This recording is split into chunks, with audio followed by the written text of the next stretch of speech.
In this video, I will tell you about the mistakes made when designing and building a custom flight computer. So this flight computer is based on the Arduino Nano, and I had a lot of troubles with getting it to work. And in the end, it didn't work. I fried the Arduino. So I will try to give you as many tips as I can to prevent it for you to have. So the first mistake I made was not giving myself enough space to work with. This is a board, 3 by 7 board. As you can see, it doesn't give me a lot of space or a lot of room to juggle around. Same on the back, it's all cramped up. So definitely recommend working with a bigger board. I think I actually ordered the 5 by 7 board, but it didn't get the registration right, and I ended up with the wrong board. I thought might as well try it because it all fits, but it's a huge advantage if you have a little bit more space. I noticed. And then the second thing was to not lay my wires, to not schedule how I would plan my wires in advance. So these are the wires. It's a total mess. There needed to be a lot of wires going from one side of the Arduino to the other, while I could have just put the sensor on the other side. I totally didn't think of it. So maybe that's something you can think about and not make the same mistake as I did. Um, the third is not practicing soldering first. So this was actually my first soldering experience, and this is kind of self-explanatory, but I would not recommend it. Try some easy stuff first, and only then go and try these because it's very delicate. You really need to have the soldering iron under control before you can tried to make things like this work, and it didn't work for me. So I could do it without experience, but it's not, no, not a good idea. The fourth point is that I was using the internal voltage regulator for in the Arduino, but this one is only regulated for 950 milliamps, and I was using two servos that each could take a stall current of 650 milliamps.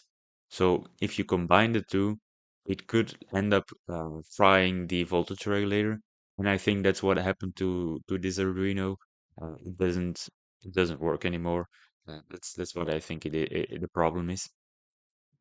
So definitely use an external voltage regulator, which is capable of delivering the current that the servos need.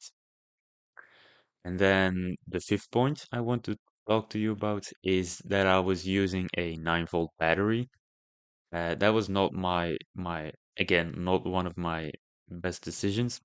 They have low capacity. They are heavy for what they can provide for you. They don't have enough current to drive the two servos. So it's it's not it's you should better use LiPo batteries than 9-volt batteries. That's what I've also seen everywhere online. So that's also something if you think about making a flight computer for yourself, that's something you can think about. Um, Also, I have voltage regulators laying around the house, and they needed a minimum voltage of 10 volts before they could step it down to 5 volts for the servos to use. Again, pointing back to the previous point. So a minimum voltage of 10 volts was required, and a 9-volt battery, of course, can't deliver more than 9 volt.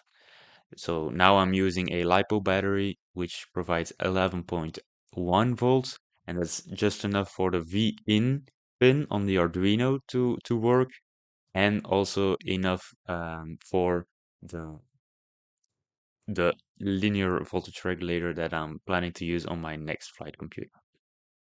And then lastly, uh, it was that as you can see, I had no capacitors at all on my board. So any spikes in voltage would just go straight through the electronics, and there was no buffer. So I would definitely recommend a bypass capacitor. It's pretty basic electronic stuff. Now that I looked a bit more online, but I just jumped straight into soldering everything together without giving it a second thought. So that's why I'm making this video. Please give it a second thought before you solder everything together. Just think about it a little bit more before you jump straight into it. But that was my overall mistake. The red line through. You don't say red line in English, do you? No. Anyways, those were my few points for you to take away in improving your flight computer. So I hoped it helped you a bit, and see you in the next one.